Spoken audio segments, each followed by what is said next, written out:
Hello. Here we are back again in Twitchland. It's like the land before time, or Yeah. something like that. Uh, yeah, here we are, Twitchland, Frog and Snacks, another night, Mario Kart goodness, get hype, Special guest Vivi the cat, special guest Vivi, Vivi the black mage. yeah, casting Meteor on us for all eternity.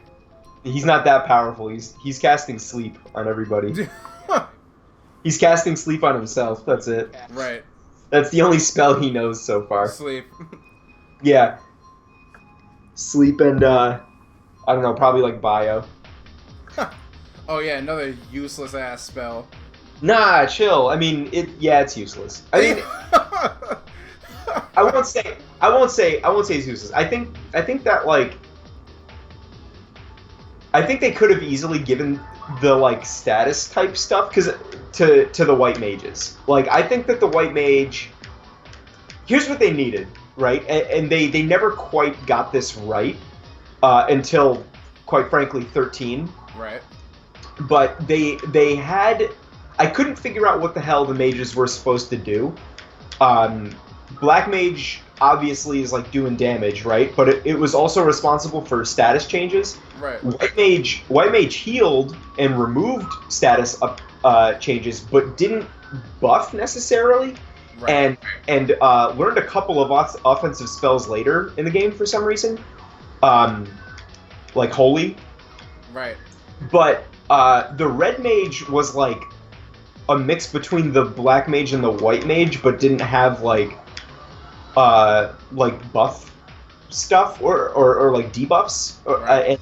and like the blue mage was just doing the same shit that the enemies were doing, and like some of them were buffs, sure, and like, but I always felt like they needed like a dedicated, because they kind of relegated some of the buffs to other classes. Like they gave, like there was a time mage who could like do haste and slow, but it wasn't like an all-encompassing like buff mage. Right. And then they had like bards and like dancers and musicians and shit who would do that kind of stuff, but like they didn't have the full range of like, you know, buffs and debuffs. Buffs and debuffs, so they were kind of pointless. So like, but I would have loved to see like a gray mage or some shit that could just do like like all the debuffs. Like they could do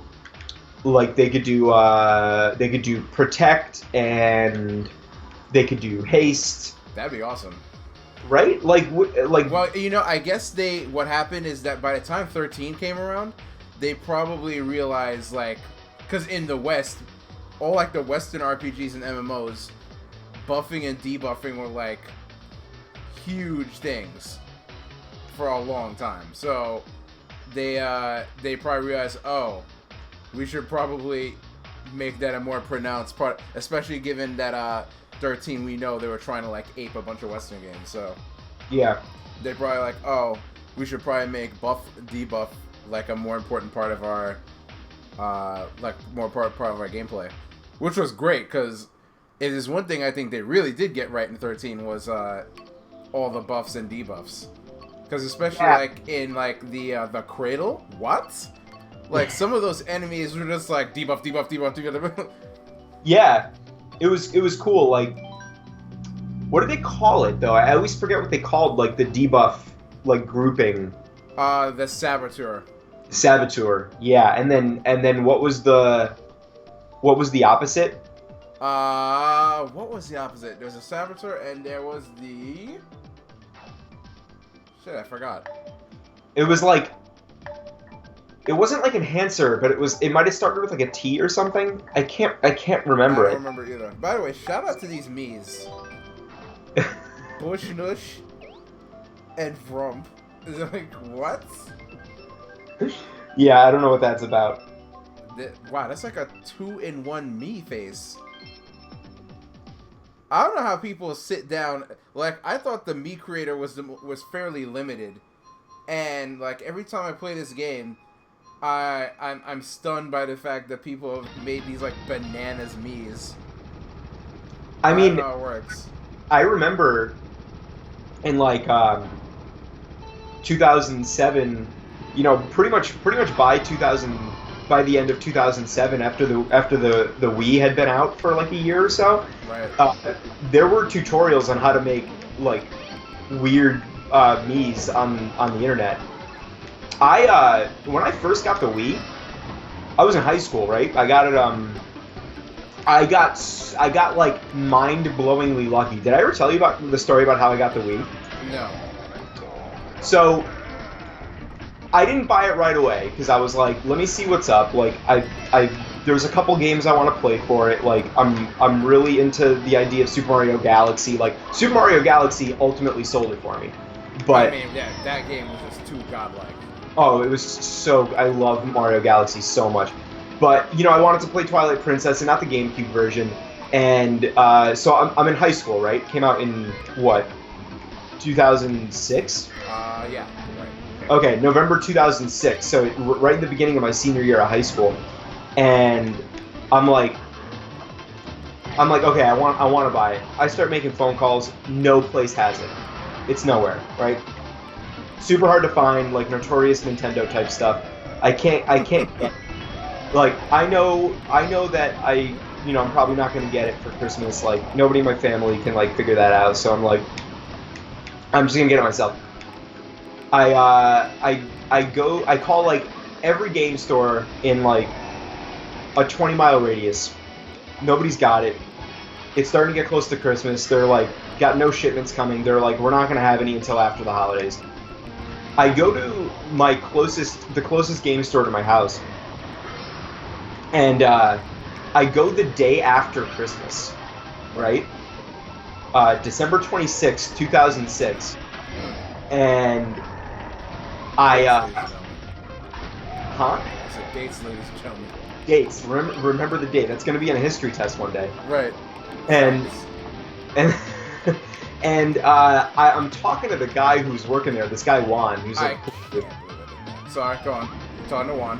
And I was like, yeah, man, I've been looking all over for a Wii. He goes, oh, we got one in the back. I was like, what do you mean you have one in the back? I was like, nobody has any of them in the front or the back, anywhere to the side, nowhere. Right. And he's like, no, we got one. I guess it was like a reserve copy, but nobody picked it up in time for Christmas. Like, do you want it? And I was like, I had my credit card like in his mouth already. I was like, just. I was like, yeah, I want it. Take my money now. Take it. Oh, Moo Meadow, let's go. So I get it, and I bought Twilight Princess with it, and I was like, I couldn't believe it. I could not believe how lucky I was. I didn't ask for anything for Christmas that year because the only thing by the time I had decided what I wanted, it was too late to find it, so I didn't even bother asking anybody to like look for a Wii for me. So you just sat like in the corner, forlorn, like all by myself. Yeah, pretty much. And I was just singing like I'm so lonely. I could but I can't get over the fact we got a dude from Guatemala in here. Shout out to Guatemala. Yeah, seriously, dude. As you said, Mario Kart So it's funny because talking about the Wii, the first console Mario Kart was online, and really setting it off, right? Yeah. And now Mario Kart is clearly like everybody knows this is clearly a hot global phenomenon. Like whenever on Nintendo systems, the online is pretty much dead by the time Nintendo's deciding to move on. But the two exceptions to that are always, well, I shouldn't say always, but currently, Smash is still very active online, and Mario Kart cannot die. Yeah. Like, Mario Kart Wii was still being played up till pretty much the day they turned it off. Like, it can't die. They cannot kill this thing. Yeah. Even with games that were kind of questionable, like Mario Kart Wii, they couldn't kill it. So that's always so interesting to see. I love to show my brother that too, because again, going from like the Super NES, he hasn't played any but the Super NES and the Game Boy Advance one, and to go from the Super NES with the super limited ass Mode 7 graphics. 8 characters. Yeah. And all the samey looking courses, all the way up to this like full 3D, 32 even though half of them are bullshit, but 32 characters, online against with 12 people across the entire planet. What?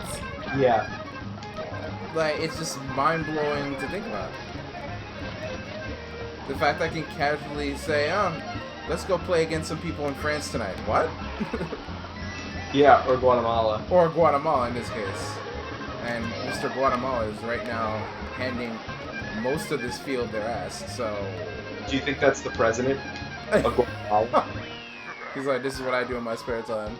He's like the good people of Guatemala elected a boss as their president. He puts that on the campaign flyer. He's like, we'll reduce corruption in government. We'll work for the people's benefit. VR is above 6,000. Yeah. He's like my opponent, Senator Diaz, has not placed yet. His VR. It's still at the default 1,000. And I won't even get into the fact that he has not done his placement matches in Overwatch yet. Yeah. there's like gasps and rabble on like the Parliament floor. And then Diaz gets up. He's like, I don't see how this is relevant. He's like, I mean, I did body you in Halo. I'm just saying. Yeah. There's this show. It's like my one like random obscure TV show that I sweat all the time. Well, I have two, but one of them is this show called Stella. Mm-hmm. Stella was on for one season on Comedy Central in 2005, and it was way too funny. Like it was completely absurd, and I was like devastated when they weren't bringing it back for a second season. We loved Stella. It was hysterical. Right. There's this one episode where it's episode 2, right? These 3 guys move into the new building, and by episode 2, they decide to run for like building council, like council members. Mm-hmm. So they're running for building council, and they turn it into this like whole like crazy like hardcore like gritty election trope. Where they're like, or he's like, he's getting like really expensive haircuts, and he's like trying to do like a whole smear campaign against the other people running for the building council. And there's one part where he's like, they make like a little commercial, right? On like the night of the election, and they run it, but like they play it on like the closed caption television in like the laundry room or something at the building. And there's one part where he's like just talking shit about his opponent, and then he goes, he's like, Mr. Black has always been a fan of motor scooters. He's like, but his opponent has not yet made his opinion known on motor scooters. And it's like the weirdest thing. Like we always use, like I just keep thinking about the motor scooter joke. Like every time I hear a politician like saying something that I'm like, it doesn't make any sense. I just think motor scooters. That is an obscure reference. Yeah, it's like that works. He's like, he has never shown his opinion about motor scooters, and then it goes into like this like scary voice, and he's like, doesn't have an opinion about motor scooters. Like we can't trust this. How can we trust him to be fiscally responsible? It's like he doesn't have an opinion about motor scooters. That's amazing. Yeah, Stella was a good show. The guys are still around. The guys who are on the show, like you'll still see them like doing stuff. They're still like involved in like general comedy. Right. But I don't know if this was supposed to be like a one season project from the get go, or what the deal was. But I got bodied. Oh, so did I, dude. I'm getting clapped. I'm getting the old Guatemala swivel from this guy. Yeah. Yeah, Mr. Guatemala is showing us showing everybody how to play this game. He probably is the president. He's like, let me show you how it's done in Central America. Right. I'm like, oh wow. He's like, you freaking bitch-ass Americans don't know what time it is. I don't. I'm picking random. Screw this. Super Bell. Oh, the interesting me's left. They probably got salty. They're booking their flight to Guatemala right now. Yeah, they're like, you know what, Mr. Guatemala, we're gonna. When your kneecaps are gone, we'll see how comfortable it'll be to play Mario Kart then. I play with my hands. You can't do nothing to me.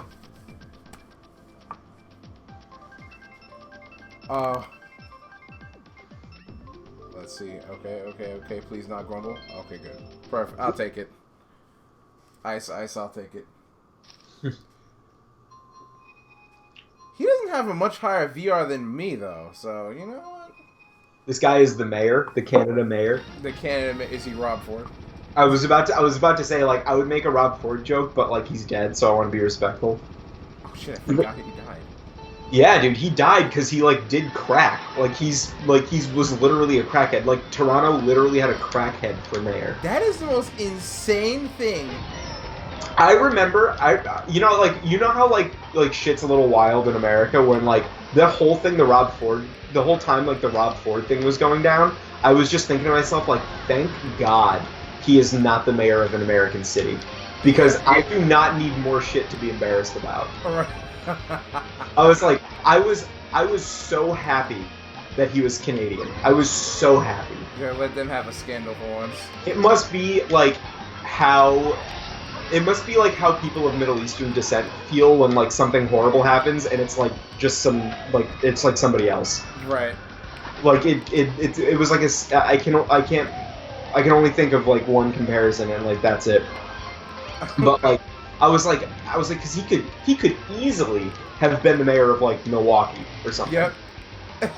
And he wasn't. It was Toronto. I was like, yeah. He was with Drake. I was like, Drake was probably giving. Yeah, please. I was gonna joke that Drake was giving him the coke. Let's be real. That's not even as a joke is that even anywhere near realistic. But yeah, that whole thing was pretty. That was the most bizarre scenario. I wonder if the mayor in this lobby was purposely shouting out Rob Ford. Maybe. We'll have to ask him. Yeah, people have done stranger things in video games. That's one thing I've realized. Yeah. Gamer tags are not off limits ever. Oh my god, no. I saw Overwatch added a feature for you to like choose to remain in the group with the people that you got randomly selected to be with. Yep. Right? Which is like a damn thing. time. Like a lot of games have it, and it's like a pretty good thing. So I'm doing a Sunday morning stream with Dingus, right? And we decided to do some Overwatch, and we have like a really good match. And I'm like, let's see if this anybody wants to join. One guy joins, and we're like chatting with him in the team chat. We're like, hey man, what's going on? Like, good games. Thanks for grouping up. And I was like, let me see how he reacts to him being on stream, right? Because I don't know if he knows that we're streaming. Right. So I was like, yo, we're streaming, by the way, and I gave him a link. And hold on, I'm gonna switch up my cart. Hopefully I can jump back in before. Not likely, but try. But it doesn't matter.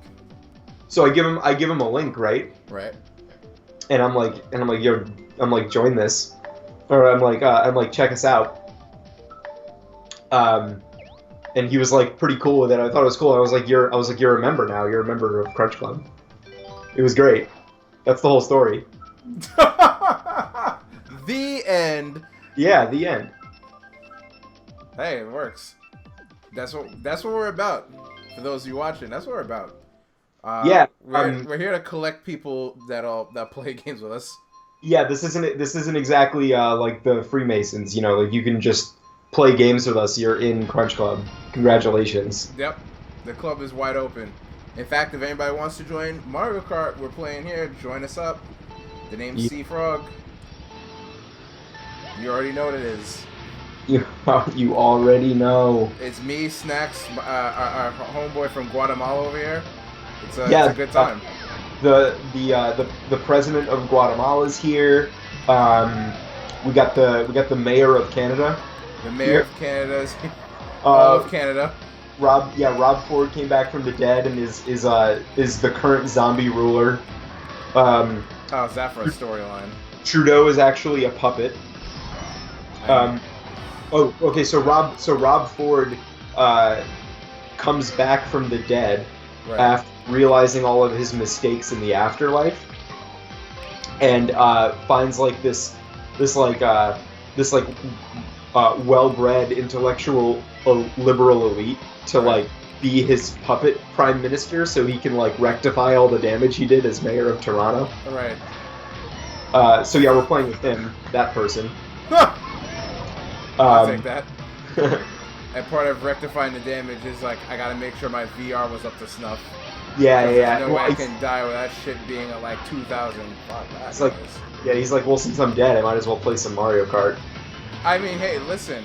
Yeah. There are many more worse things that could occur when you're dead than just having the opportunity to play lots of Mario Kart. Yes, kill him. Oh, don't kill me. Oh, you're getting killed.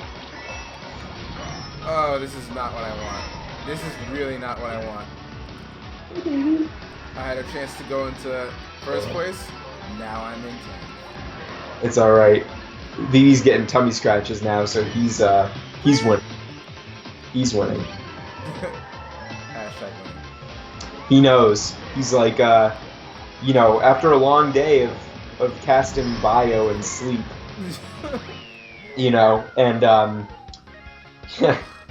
leveling up the Fyra skill on your staff, so you can just like lock it in as one of your skills. Right. You just need some tummy scratches, That sounds like the beginning of an ad. After a long day of casting bio.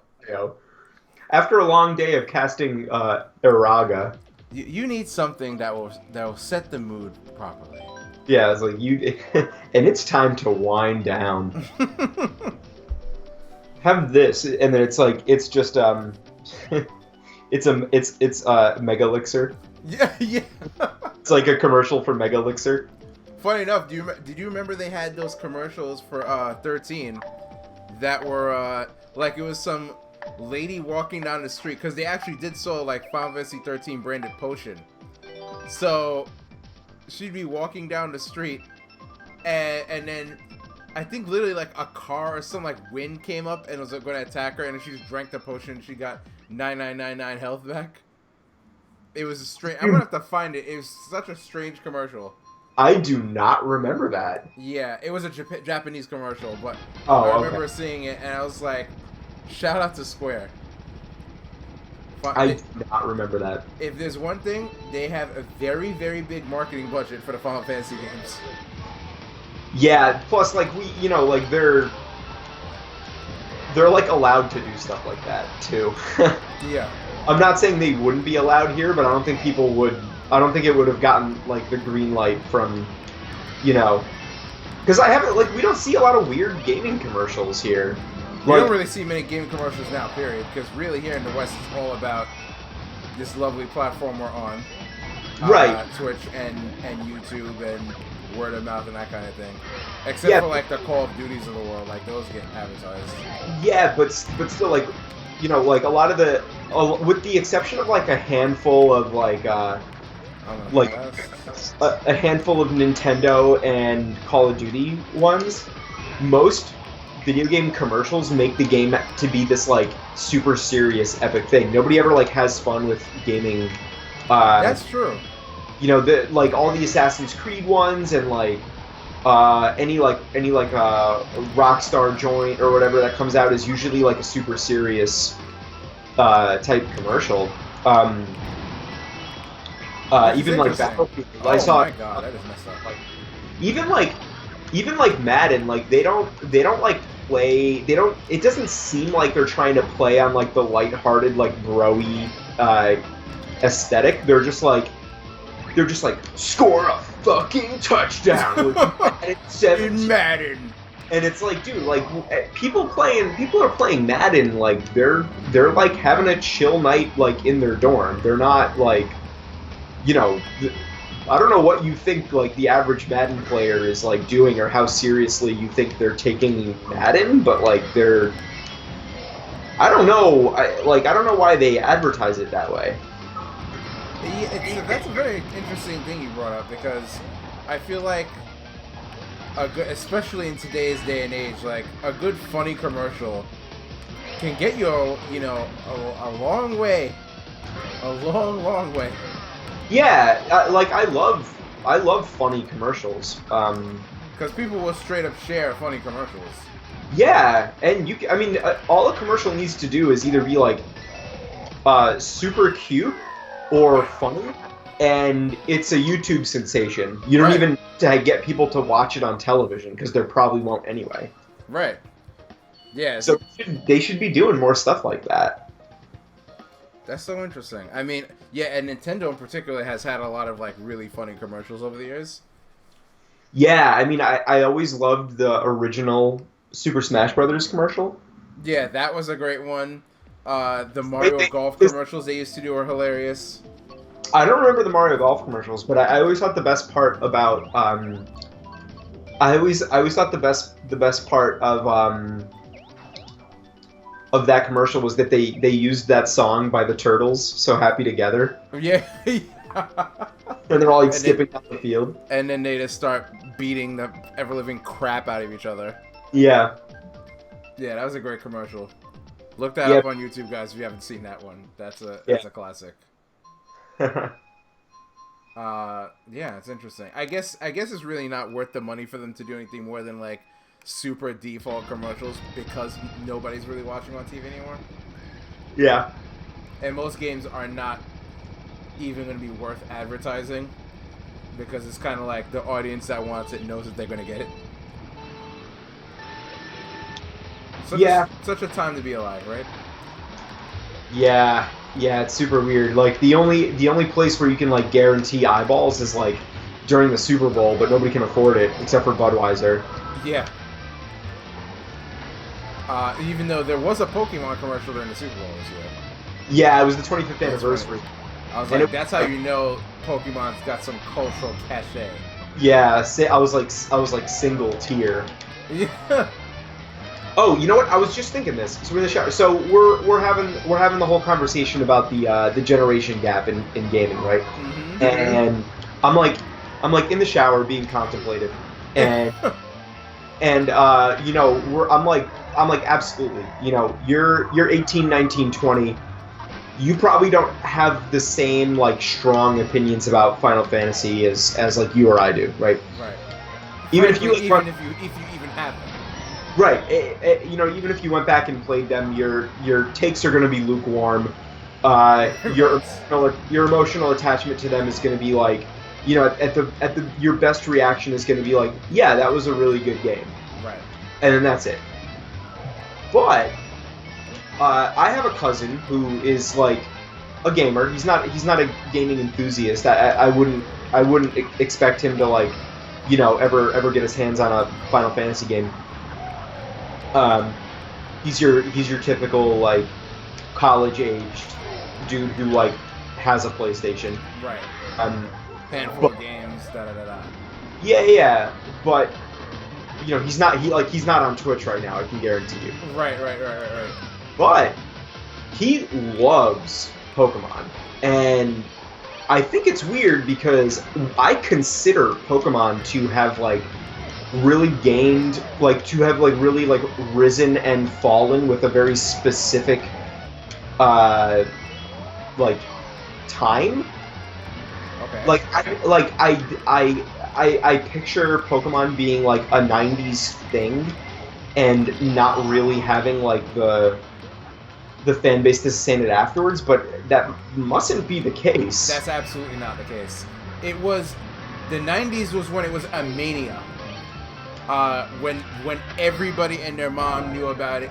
Basically, the 90s was when you could ask somebody's random mom about Pokemon and they would know something about it because it was in everybody's face.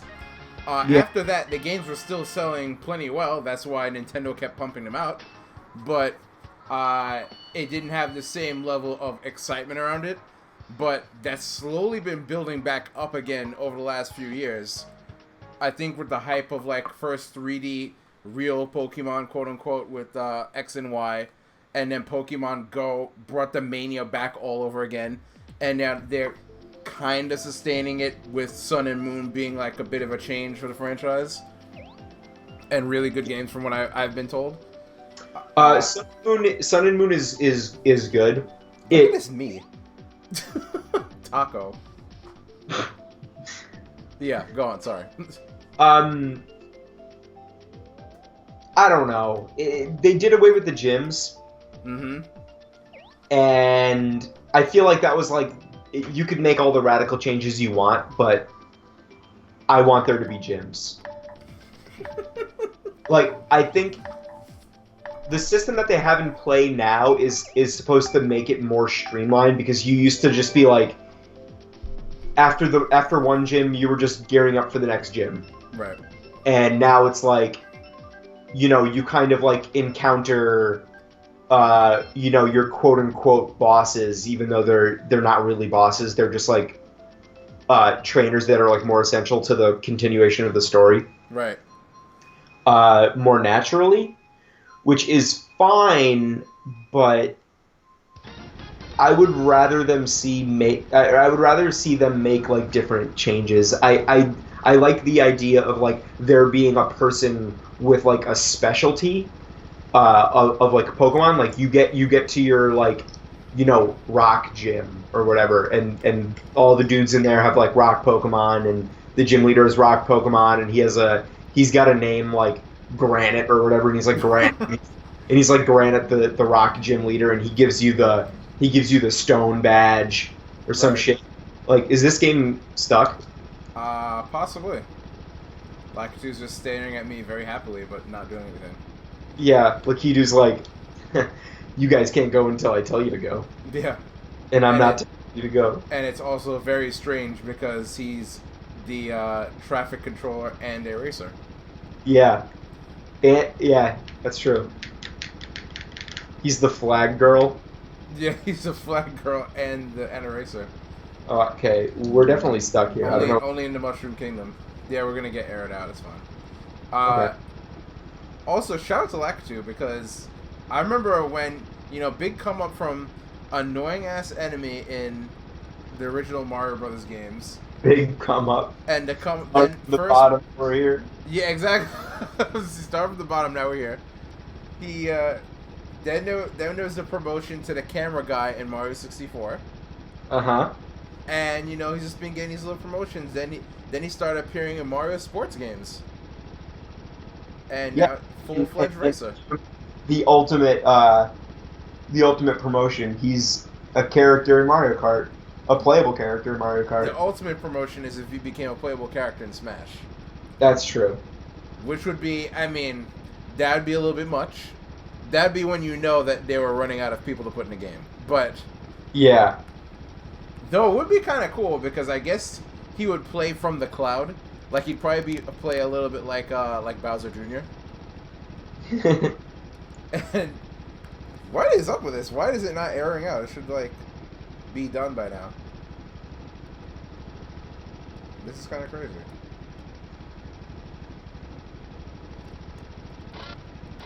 I can still honk. You can honk? Yeah, I can honk, but... Oh, yeah. That's all I can do. I'll give it another minute. Oh, wait. Oh, here we go. Okay, that's weird. That is... I've never seen that before in my life. Bad people aren't paying attention. Bad people like put their like controller down and stuff. That's my like, whoopsie. Yeah. They're like, oh, they heard the shit. Like, oh shit. I still am gonna be like in last in a second. Damn it. I want to lose a taco. This weird ass man. Yeah, that's very strange. Usually when it waits that long, it airs out. I guess Nintendo got their server life together. I'll take it. Maybe.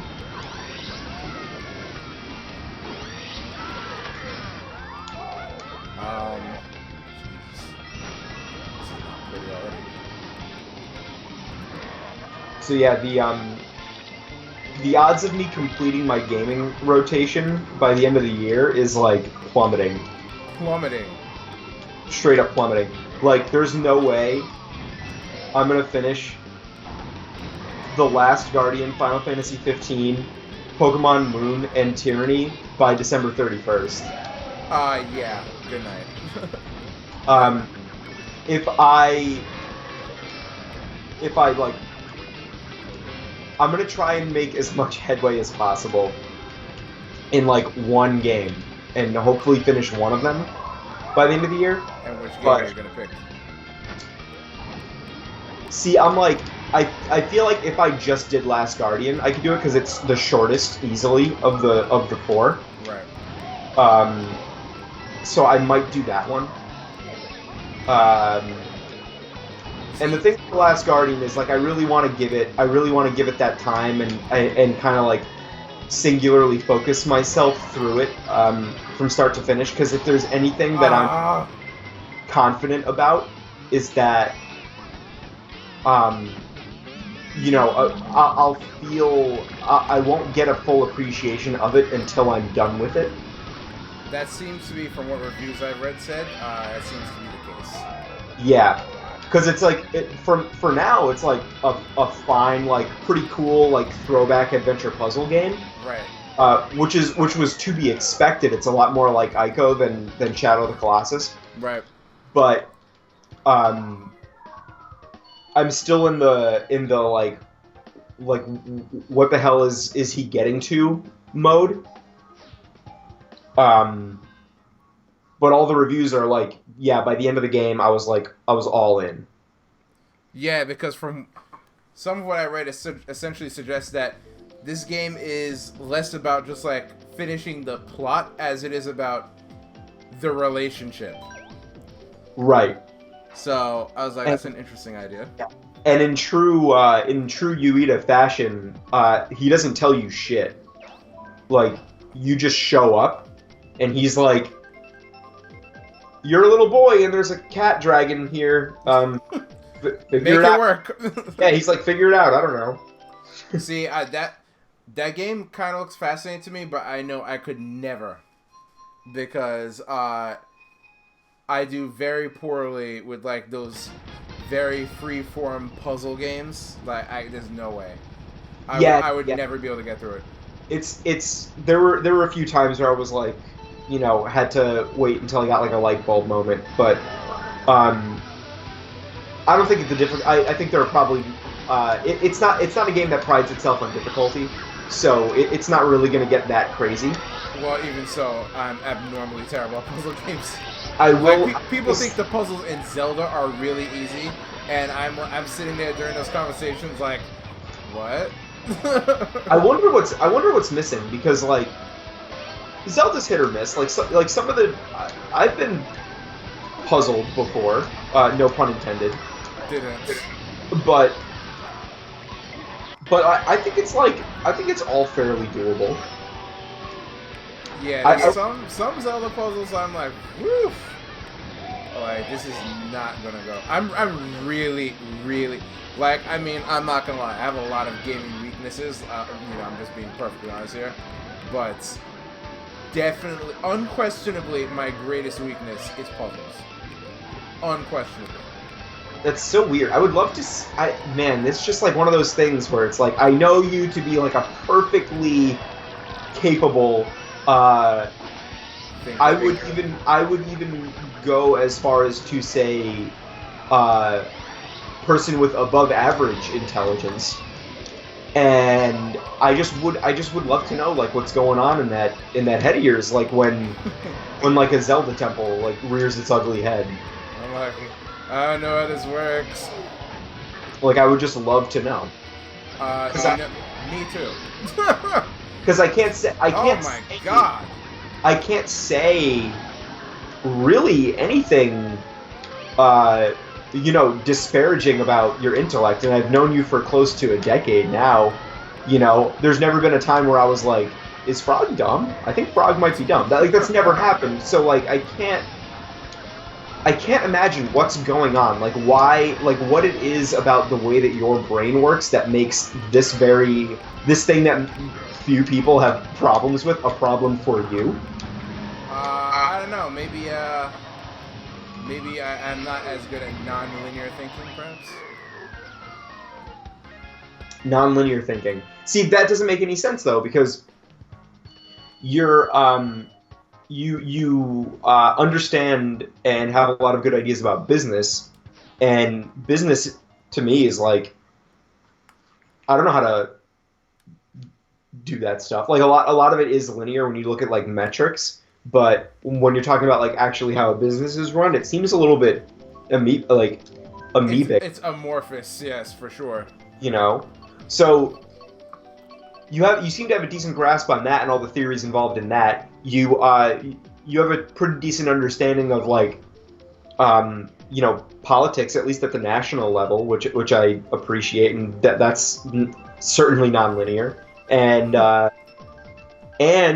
you the only class in college that I remember you like actively complaining about the difficulty was a music class, and I remember like music is at least at like the music at like the notational level, not the theory level.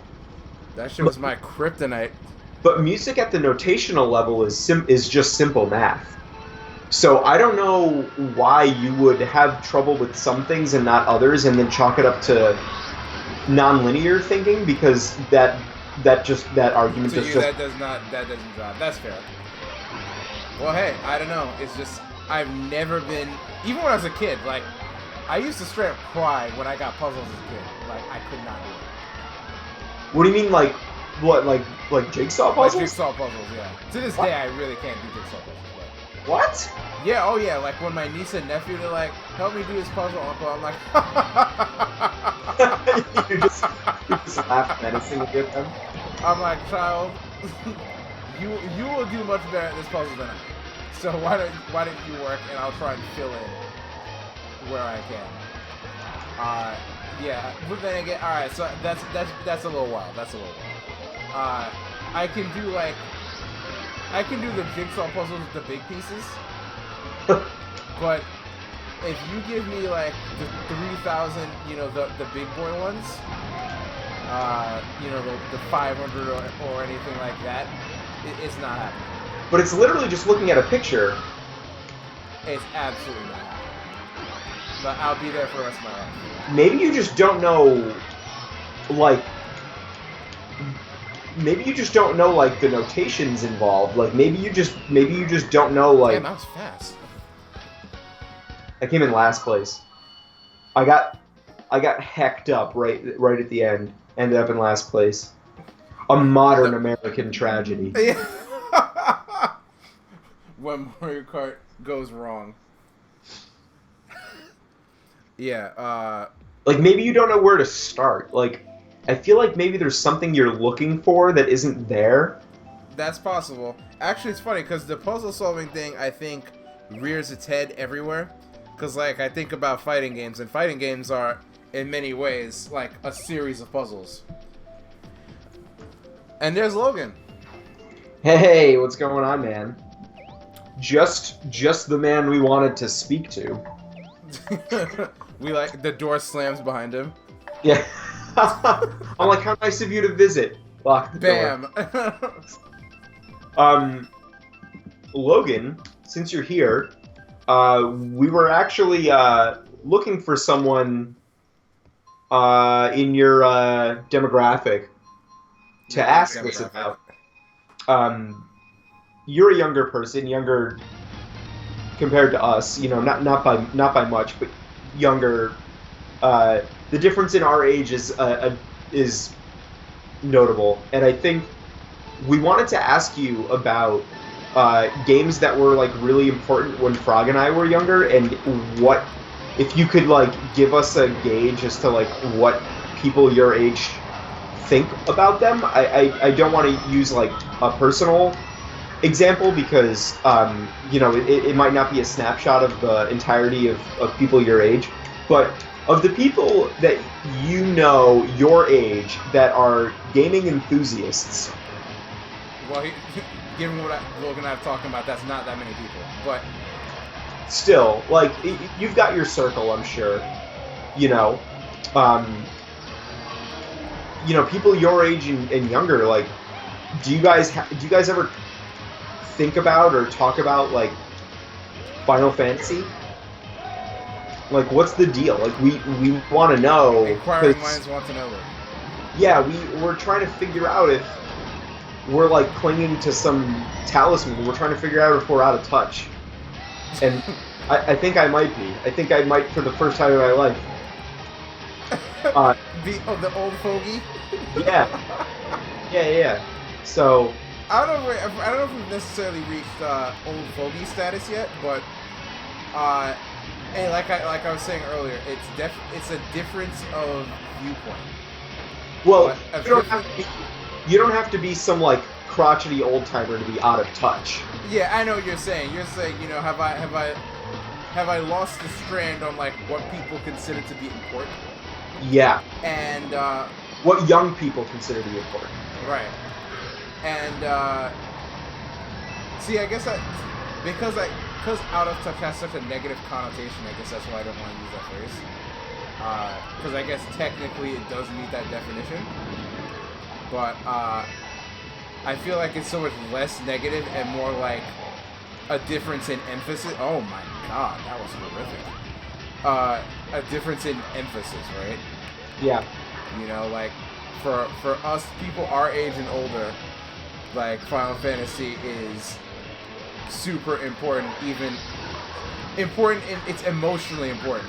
So people be like, I'm done with Final Fantasy, but that is, like, a controversial kind of... I can't believe I came in last for that. Anyway, that happened. So, yeah, for people our age, like, Final Fantasy is a big emotional deal. Like, to say I'm done, it's like a breakup. Yeah. Like, what? How can you say that? You know how important Final Fantasy is to the world? Yeah. It's important to, like, our world, but... Right. Yeah, so we're curious to know if you can shed lights. Like, do people your age give a shit about Final Fantasy? Yeah, like, at all. At all. That's what we want to know. And I would bet the answer would be between and no. Yeah. At best. At best. Right. Which I know for people are just like, what? But, Yeah, it's tough, man. But then my question is, like, well, let's see what he says. Well, my friend's into the older games. Like, we know what Final Fantasy is, and they play it, I'm sure. I recall they like it, and they understand what the games is involved into. Like, they dislike some functions in older games, but they still like them and appreciate them. Like, they might dislike something about the games, but still like them overall, I guess. I wouldn't say we're obsessed over them, but we understand the significance of them. So that sounds to me more like, kind of like a going back in time history exploration type thing. Yeah. So it's like, okay, well, everybody else has been, kind of like what I was saying before, like, everybody else is talking about this stuff. We should probably find out what it is. And it's like, this is cool. Yeah, like, it's like the Beatles. Like, you could, like a couple Beatles songs and, still have missed out on Beatlemania. Right, yeah. Beatlemania is not going to be a thing that's, like, relevant to your life experience, but you could still, like... But you can appreciate why it was a thing.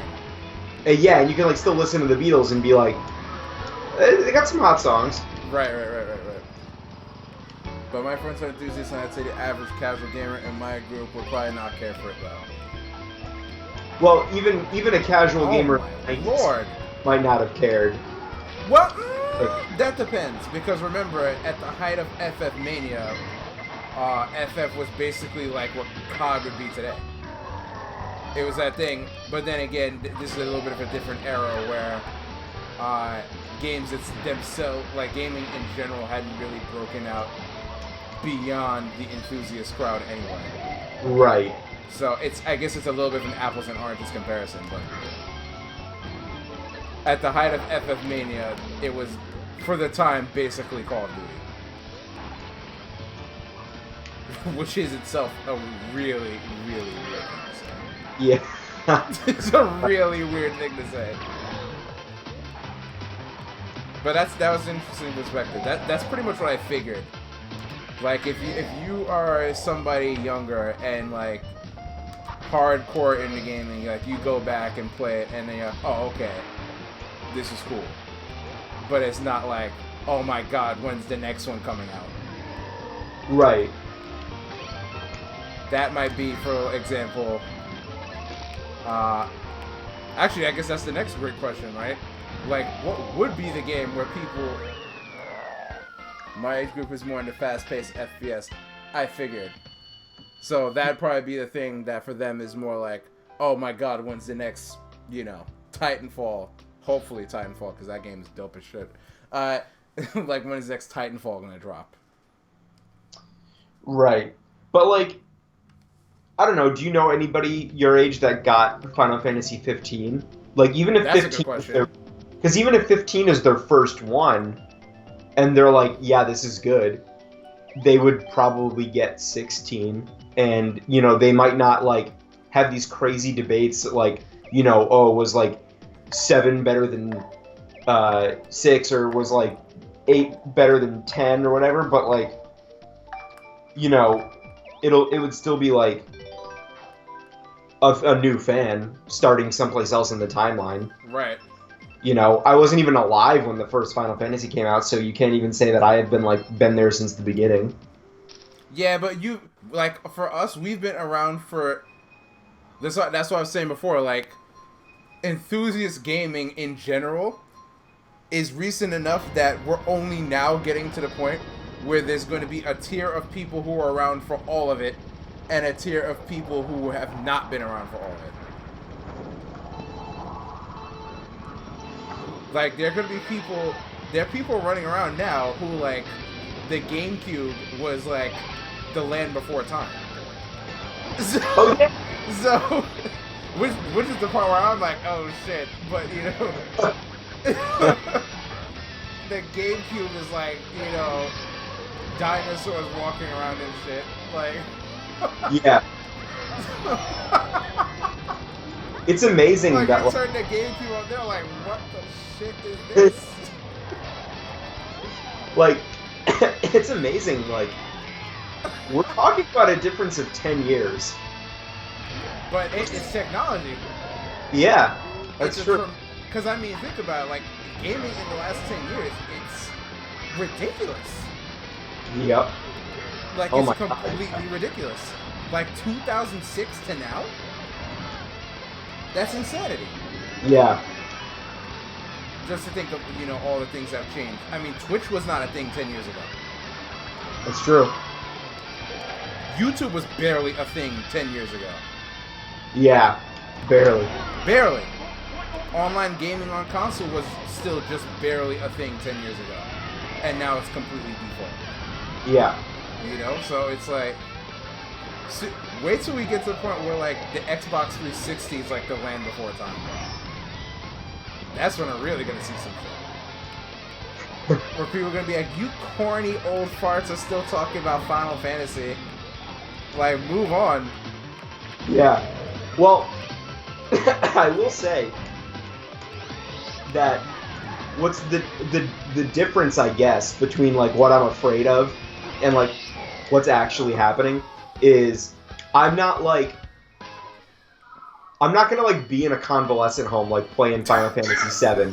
Like, I remember the good old days. I'm like, you kids, like, with your Overwatch, like, this game is bullshit. Like, like new games are awesome. I'm playing new games all the time. Like, that's part of what being enthusiast gamers is, right?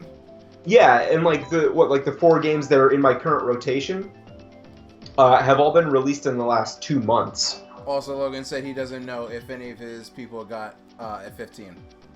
Okay. Sad. Well, sad.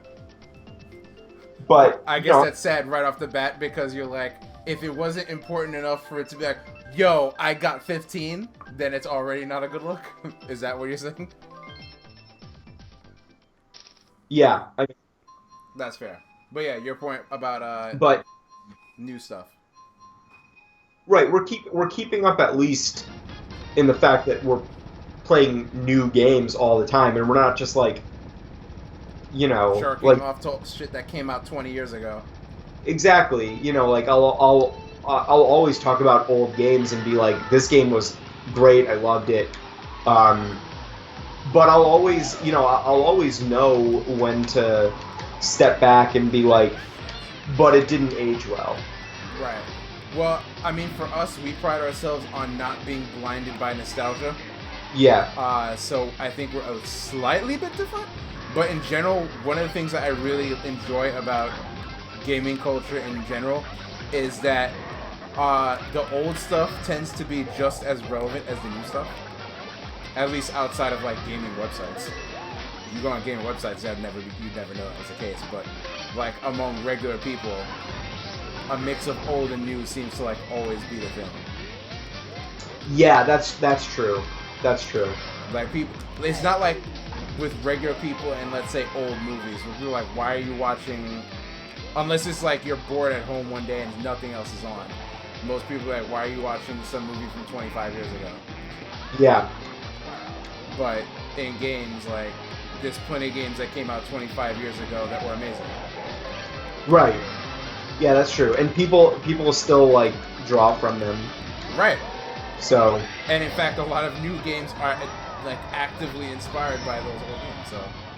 Yeah. Shit, people are making new old games. Yeah. That's true. Even Tyranny and Pillars of Eternity are based off of a formula that was like old and forgotten. Right.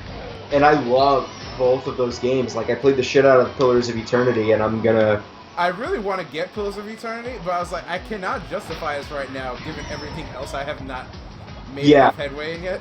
I'm telling you right now, I'm getting bopped today. Anyway, go on. It's low. It's low on the priority list for you. It should be pretty low on the priority list for you. Comforting to hear you say that, so at least I know I'm not like. Yeah. And Tyranny looks interesting too, but yeah, I have no legitimate business. Right. Picking this up right now. Right. Like I have no business. Like, oh my lord, I am sorry guys, this is a horrible playing. I'm playing like shit too. This is terrible. We can usually play better than this when we're talking, but this is like. Then again, it's Mario Kart. Mileage may vary. But it says, I'm out for Christmas break now. Thank goodness. Also, I'm getting Hearthstone on my computer. Because, well, free, of course. And gaming has so much variety and everyone is into their own thing. Like, as you know, I looked into older games and understand the significance of them, but I don't know if a lot of kids my age would. And to answer, do my friends have the new Final Fantasy game? It's no. Well, thank you for those clarifying statements. Yeah. I just felt Snacks deflate slightly. Like that air went out of that balloon. Fine, I'm gonna pick Yoshi Valley. Also, yeah, congratulations, Christmas break. Very nice. Time for some more fun and video games.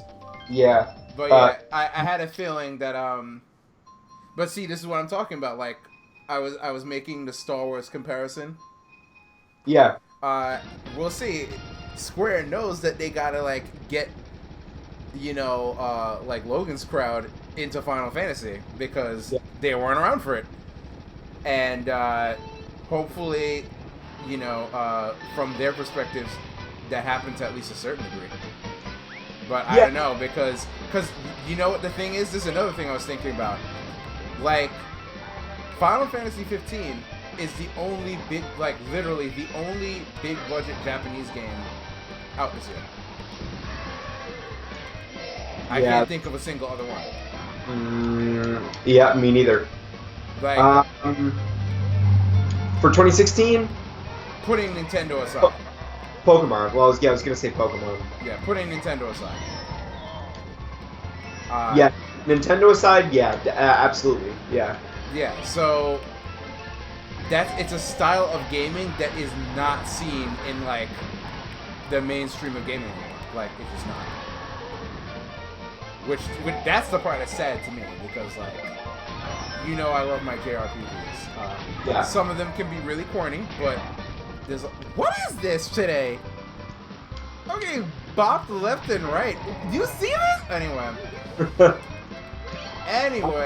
this is why we're talking because this is by having conversation I distract myself from the anger that Mario Kart can induce. Jesus, and maybe also the good play. But anyway, yeah. Like that's a style of gaming that's just not really seen in like mainstream gaming anymore.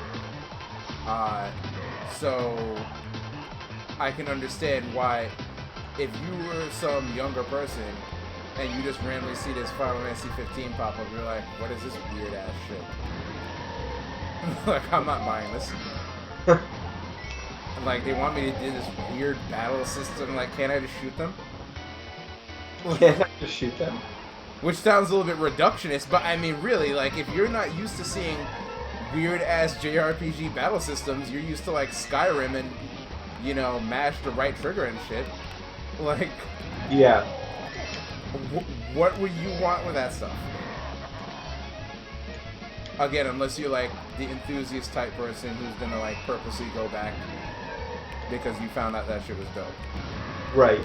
In a certain sense, I kind of envy, like, kind of envy the idea of being like a 17-year-old, like enthusiast, like just finding out about, like imagine being 17, just finding out about Chrono Trigger, and then going back and being like, this was dope.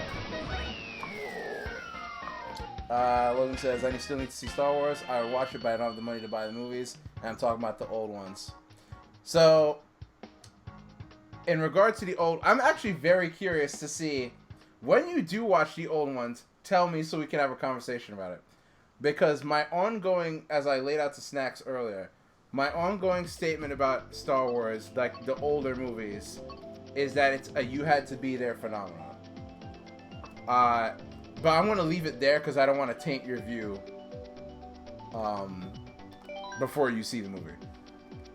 But yeah, when you see those movies, let me know. Because I'm very curious to hear like what your take on them is. But yeah, like if I was like 17 and just then again, now that I mention it, because I was a late comer to gaming, I was 17 and just finding out about Chrono Trigger. Because I didn't play it actually. I didn't play it till the DS release, which was what 2009ish, something like that, 2008. What was? The Chrono Trigger DS release. Something like that. Yeah, it was like 2008, 2009. I don't know, man. I think it's tough to make the comparison with like video games and movies. I think Star Wars is good. Like no matter, like the original. I think that if you're just somebody who like appreciates a decent movie and you watch episodes 4, 5, and 6, like. You're gonna find something you like about it. I think they're genuinely good. You're not gonna be impressed with like the, it's not gonna be this space epic that it was in 1979, but you're still gonna like it probably. Oh yeah, I don't think that's unfair to say at all. But my point was precisely that, like the people who like are super into it largely saw it when it was like the huge space epic, or saw it when they were a kid when it was, by their perspective, the huge crazy space epic. You know what I mean? Yeah. That's what the kind of thing that builds fandoms. When you see something that blows your mind, or experience something that blows your mind, that's what turns you into a lifelong fan, come hell or high water. But if you're just like, it was cool, right? you're like, all right, like that's my take on it. Like, it was cool. But that's the thing. That's the thing, though. Like, I think you're trying to make the argument that it's a time and an age thing, and I I encounter stuff all the time as an adult where I'm like, wow, this is great and amazing. I'm a fan for life. And I think your like argument at least partially rests on the idea that adults are like harder to impress than kids, and that might be a little bit true, but like with all of like I think the bigger problem now is just competition because there's so much great stuff. Right. But I don't think that, you know, somebody would like Star Wars less as an adult than they would as a kid, just on the merit of age. Because... Well, the reason I brought that up, and this is the other reason why I compared it to Final Fantasy, is because, again, Star Wars is the archetype blockbuster space epic movie. Much like FF1 was the archetype JRPG. Sure. And just like going back to that now is kind of dry, even if it's a perfectly competent game, because of everything that came after it. That's how I feel about, like, the original Star Wars movies. They're perfectly competent movies, but because of all the stuff that came after it, if you're exposed to all that beforehand, it's which is what typically happens by the time you're an adult, then it's like, it's alright. Logan says, I probably won't be super hyped when I watch because I know what happens in the plot twist and so on because of how old it is and how common we reference it, but I'd still like it. Like, for example, oh yeah, this is another good point. The plot things that were huge shockers have gone on to become like common domain pop culture knowledge, like Luke, I'm your father. So those things kind of remove a little of the. Yeah, you're basically watching at the point like, oh, that's where that came from. Okay. But I still think that you're making some type of... I still think that you're, like, reducing my and other people's fandom of Star Wars to the fact that I saw it when I was young and not when I was old. And that if I were to have seen Star Wars as a 20-year-old and not a 10-year-old, I wouldn't like it as much. And I don't know if I buy that. Well, I mean, hey, I have like I said, it's a theory. I have no actual evidence to it, but based on what I have seen, that would be my my best hunch. Now, mind you, movie like, for example, Episode 7, which is essentially, as we know, 4 redone, right? Yeah. I know, like, part of the reason why I feel this way is because when I watched Episode 7, I was like, wow, now I really get it. Now I see, because this is a modern movie with all those same story beats, so it basically translated it for me, you know what I'm saying? Sure. So that's why I felt even stronger in the opinion of, okay, this is kind of one of those, it was a cultural moment in time. Because, like I said, what they try to do Episode 7, what Disney tried to do with Episode 7, is exactly what Square wants to do with 15, which is to translate the greatness for A, people who were not already in it, and B, for, you know, young people who are, you know, just going to be experiencing it as a cultural moment now. I don't know, man. I think that you're right, but I still like find a lot of fault in like the age thing, because I'll never know what I would have ever thought of Star Wars if I didn't see it until I was an adult. Right. But it's very hard for you to conceptualize because you didn't see it for the first time as an adult, right? Right. So they did theatrical releases of 4, 5, and 6 leading up to Episode 1. Right. So this was all 1998. So I was 9 when I saw them all in theaters. And then in 1999 I was 10 when Episode 1 came out. And then by the time I was 15, I think, all 6 I had seen in theaters. Right. So what you're saying your first time seeing was in the theater during those theatrical re-releases? Yeah. Okay. My dad took me. Right. Shout out to Dad. Yeah, so, you know, I'm trying to think. My dad in 1979 was 30, Mm-hmm. right? I wonder like what he thought. Like he tells me, he's like, "Oh yeah, it was a big deal," and I'm like, "Yeah, I know it was a big deal, but like, Well, again, like the age thing only matters like now. If you were, no matter what your age was in 1979, yeah, then that's irrelevant because the point was in 1979, it was a revolution. yeah." In 1979, nobody had ever seen anything like that before. So you're like, oh my god, what is this? I still think that you're not allowing the like theoretical viewer to base anything off of merit. Well, I mean, this is where I would get crucified by Star Wars fans, but on there, I'm like, again, archetypical movie, like nothing particularly impressive. Again, especially once you consider like all the stuff that came out after it. What do you mean by stuff that came out after it? Like just other movies in the sci-fi genre in general? Yeah.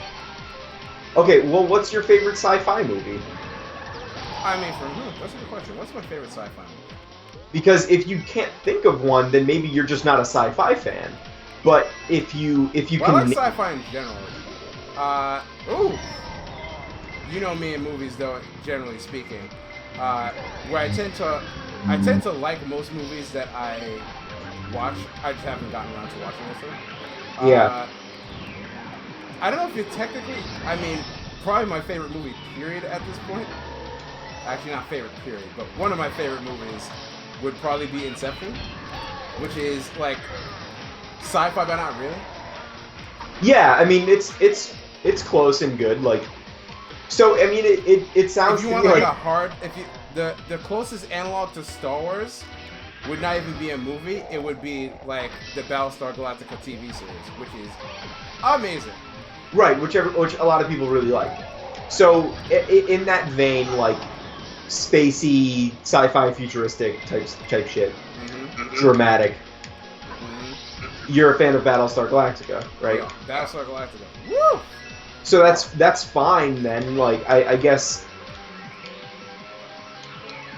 See, it's so tough. Like maybe there is no way to judge any of these things off of merit because they have all these other things attached to it, and it's impossible to know if you like them because of their standing or because of their cultural grandiosity or because they're actually good.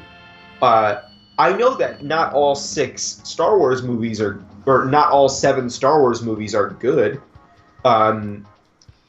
It doesn't take away from my enjoyment of them. Hold on. Logan says that he begged to differ on the point of the enjoyment. He says, I beg to differ on that. I think you like it more at 20 than 10. For one, you'd actually understand more about it and keep what's going on. Plus, you'll get references that you wouldn't get as a 10-year-old, as an example. Fun little trivia, Star Wars is technically a space western. Think about it. That is true. It is technically a space western. It is also technically a space samurai movie. Star Wars is heavily influenced by, what was it, Samurai 7, I think it was? Yeah, I mean, the Jedi are essentially samurai. They're the peacekeepers of the galaxy, much like the samurai were like hired vigilantes for like feudal Japan. Right. That was one thing I give Lucas a tremendous amount of credit for was the amount of things that were thrown into the pot. As for the enjoyment, the reason why I rested the age thing in there is because, like, the original trilogy of Star Wars is really dated now. So, as far the enjoyment you get of anything is different as an adult as you would get as a kid. So, as an adult watching the original trilogy, the effects are decidedly unimpressive, like against Star. But what you'll get out of it, you'll be following the plot, the characters, looking for things like Logan was talking about, like, oh, let's see when the moment where Luke, I am your father, and all that kind of stuff was. So you're kind of following more along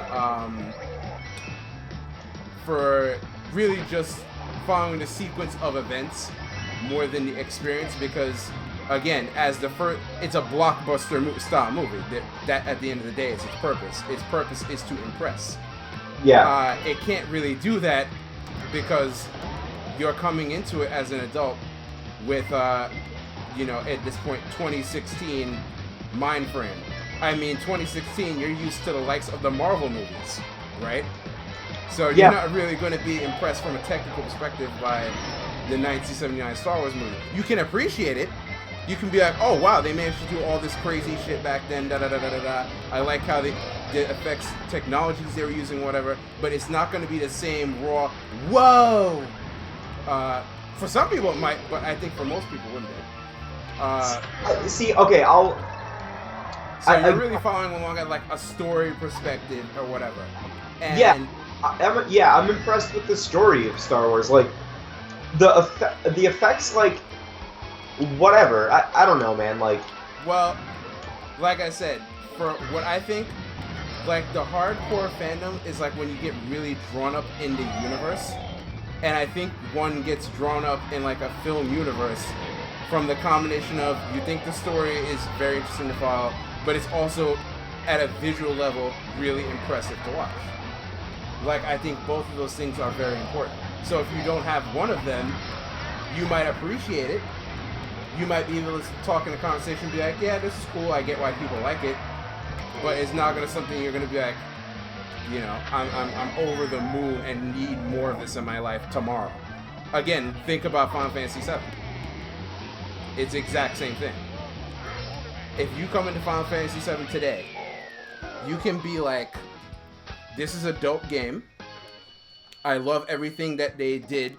All the technology they used in 97 to create this experience is crazy.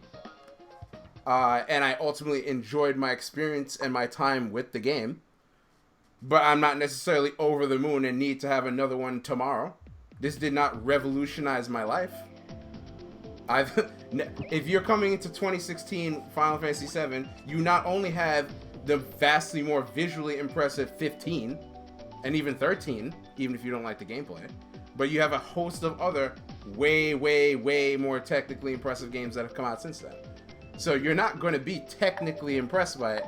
You might be impressed by what was done and the ultimate experience that you get, but not, as just a raw, take me away, let's sweep me off my feet, as you would have been experiencing it like when you first came out. I'm trying to think, like, what's something that comes out today that people are like, I'm trying to think, what came out to, like, this year that people were like, whoa, this, like, blew me away. What came out this year that, like, blew people, just, like, completely blew people away? Trump. But I'm talking about a video game. A video game? Yeah. I mean, like, probably, let's say Uncharted 4. Okay. Uncharted 4 would probably be a good example. Like, something that people just like, this is insane.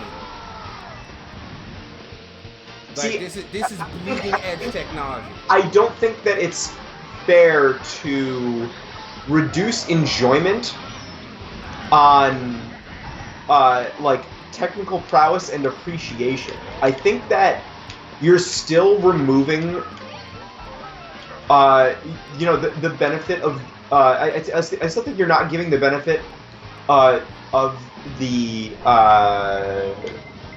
consumer to like something regardless of its status and its age and its technical prowess. I mean, if you look at a game like, okay, like, let's say you took, Undertale,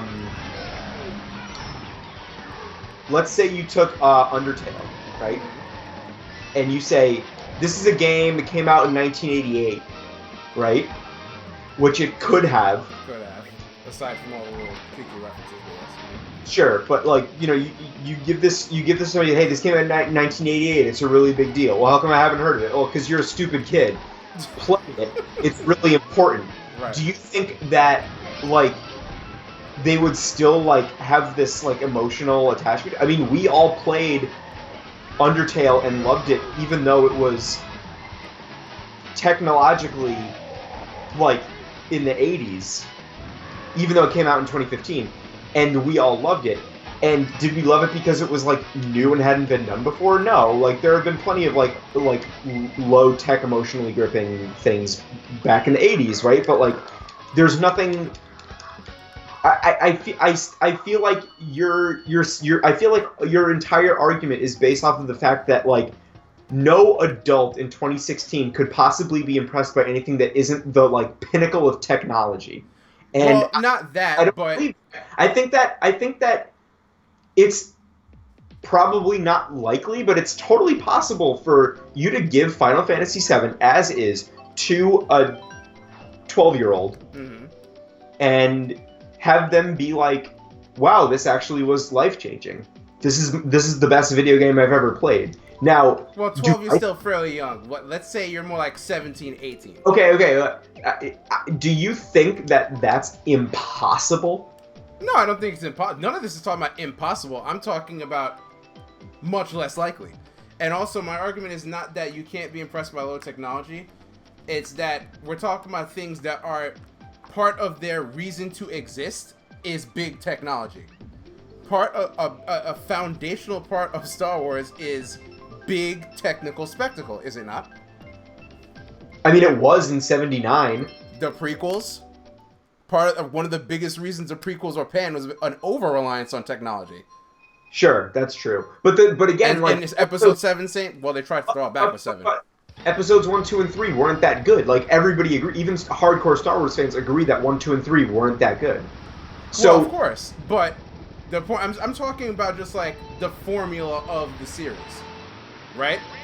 The formula is big ass technical spectacle, and hopefully with it, very good engaging storyline and characters that sweeps you up in, as Logan said, a space western / opera / samurai story.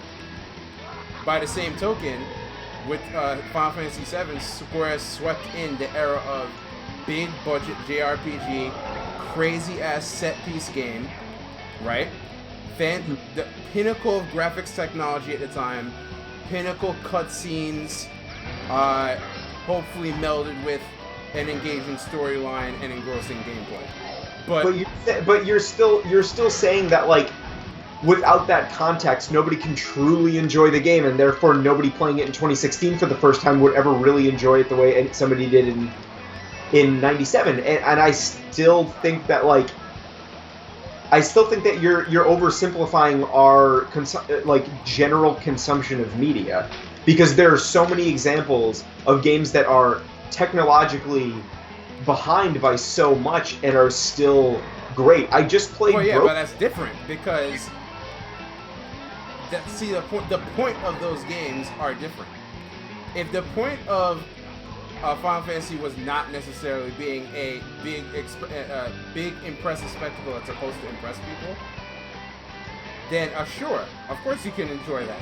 But I'm saying, given that we know that part of this is supposed to be very visually impressive, that's part of the intended effect, right? If that's part of the intended effect, I don't see how you get that in a modern context. That's all I'm saying. I'm not saying that you can't enjoy games like an Undertale or Stardew Valley was another huge low-tech hit from this year. I'm not saying you can't. Nobody from like a younger generation could not enjoy these games. Of course they can. Many of them will. And in fact, part of the point is to introduce that style to them. But I'm saying specifically which is why I draw the line between FF and Star Wars. Specifically for those experiences that are designed to be as much visually and technically impressive as they are impressive in gameplay terms, without having the technical the technical side of that to impress people, it doesn't have the exact same effect. Again, you can think it's a perfectly competent game, you can think Star Wars is a perfectly competent story, but I don't see how that leaves you with the same foaming at the mouth fandom that was induced when you were a part of it, when it was a new thing, and you had all of that. Think about the Marvel movies, right? The Marvel movies would be that right now. The Marvel movies induce that foaming at the mouth fandom. Why? Because they're made to be gigantic, over-the-top, super flashy blockbusters, some would argue that don't have enough story. Right? Right. If in 20 years, as I presume it will, in 20 years when... Look at these memes. This shit is crazy. It's like Guy Fieri. Yeah, Kawaii Fieri. I really don't want that to ever be a thing. So neither do I. So yeah. We'll pretend you never said it. Yeah. Okay. So, in 20 years, you know, if we take like Avengers 2012. Yeah. What up, Labyrinth? Welcome here. You're here in our hot Star Wars debate. Listen up. It's gonna be fun. Why are there two of them? I don't understand this. Kawaii Fieri. Dude, it is Kawaii Fieri. It's Guy Fieri, but Kawaii Fieri. Oh my god, that's actually, like, horrifying. I want them to... Ah! Shout out to Kawaii Fieri. Anyway, yeah, in 20 years, I'm presuming that movie technology will have gone yet another pretty significant way, right? Sure. So, where you can say, you can give Avengers 2012 to, let's say, some 16-year-old in the year 24, right? They can say, oh, this is a dope movie. I liked it. It was fun. The characters are cool. I like the Avengers. They'll be around forever. But will they have the same sense of scale and awe that we had watching it in the theaters in 2012? I don't think so. And, so, and without that, you know, something is lost. You can, but how integral? Regardless of purpose, how integral is that? If the ultimate product is just fine, like, I think Star Wars 4, 5, and 6, like, yeah, maybe there's something that was. I mean, yeah, I saw it when I was young, but like, I mean, I like those movies. I have rewatched them many times as an adult, and like, yeah, maybe it's an unfair thing, right?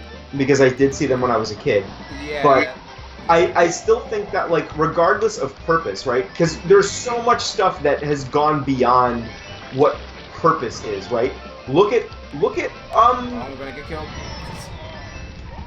I mean, look at Super Smash Brothers. Right? People aren't playing that because it was, you know, like a fun party game or whatever the intent was. Right?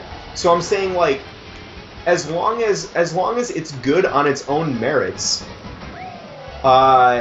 you know, some of the intent of the developer or director may be lost, but does that matter if people still enjoy it for other reasons? And you're saying that some of the intent might be lost, but what, you know... A lot of the intent, I think, is lost in the cases we're talking about. I think in the cases that we're talking about, you're imposing your own ideals onto it. I think that you're saying to yourself, I think Star Wars is just fine, and you're trying to rationalize why you think it's just fine, you know, up against what most people would say it is, like, this global phenomenon that's super important to their own lives. And the same thing with Final Fantasy. And I think that, like, yeah, something might be lost. The intent of the director, of the designers, of the people who did the special effects, what might be lost, but does that matter if somebody still likes it? And I don't think that it does matter. Like, fuck the director, fuck George Lucas. If somebody likes Star Wars, they might not even care. That's the thing. If somebody were to watch Episode 4 today for the first time in their lives, and they're 25, and somehow they've been living under a rock and don't know what happens, and doesn't know who George Lucas is, and they watched 4 and they're like, that was a really good movie. I'm actually like really looking forward to watching Episode 5. Mm-hmm. And they never found out who made the movie. Like, fuck it, they'll look it up later. Sure. Who cares? Fuck George Lucas. It does not matter. His intent, it doesn't matter. If his intent was to tell a decent story and have you wowed by the shit, but like people were you know, watching it 30, 40 years later and saying like, hey, I actually think this is like a really cool, like, samurai space opera thing. Like, I really dig this and want to watch more. It doesn't matter if they're not impressed by the shitty ass like backdrop explosions, because that's not what drew them in, and that's not what's going to keep them back for more. And if that's not what is getting people excited, then it literally doesn't matter. Like, what do you? I just don't. So then here's where we get to the part that you'll probably find offensive, and where you'll definitely say, "Well, this is just you talking," which I mean, this always was just me talking. But basically, the perspective I'm coming from is, if we were to make a bet, right? Yeah. If we were to take a bunch of people who were, let's say, between ages 18 and, let's say 25, and I've never seen, as Labyrinth just noted, I've never seen a single Star Wars movie, right? And we plop them in front of the original trilogy. My bet is that even if they think that they're perfectly competent movies, that it would not inspire the same level of fandom, for the most part, that it would if they had either A, seen them as a kid, or B, seen them in 1979. That's my argument. I disagree. I totally disagree. I think I would. And that's because, and here's the offensive part of the opinion. I think I would take you on that bet. And the reason I think that is because, from my perspective, the storyline and all those other things are fine, but not enough where I would think, certainly not for me, and I would imagine for, again, this specific group of people we're talking about, that it would be like not good enough that I would be like, oh, gotta be a part of this, you know? Fine, not like I wasted my time, but not like awe-inducing. Not like I need to be a part of this tomorrow. Like, see, I need to be a part of this now.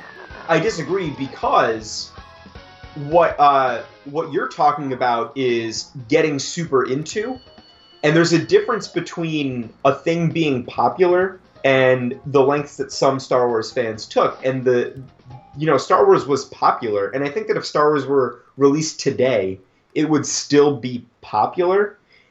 And I think that the same number of people, in the same like demographic that it was aimed for in 1979, we're watching it today, the same percentage of people would get super into it, because back in 1979, people went and saw it.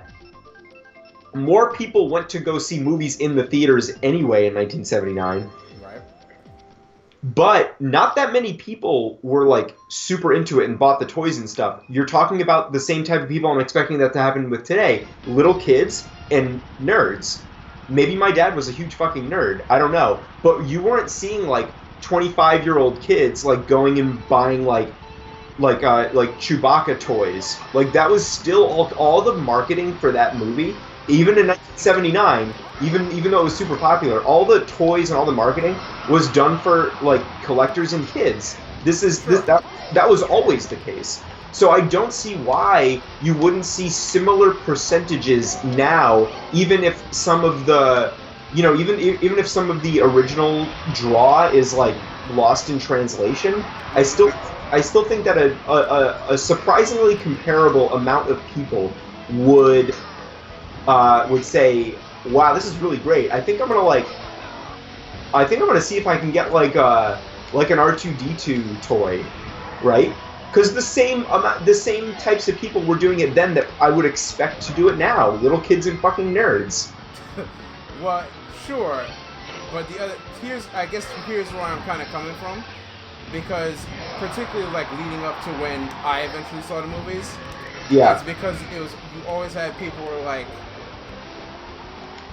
a lot of people who were not by most standards huge nerds, but who viewed Star Wars as like monumentally culturally important. You know what I'm saying? Like a solemn event. You know what I mean? Well, you're talking about, but that's and there's a lot. I come across these people all the time with people who are not, by most appearances, and most, you know, if you get to know them by most facts, huge nerds, but who view the Star Wars movies as, oh, well, you know, it's Star Wars, you know, like this is, you know, TM, hugely important. So how would you? That's kind of what I'm thinking about. Right, but how would you run that experiment today?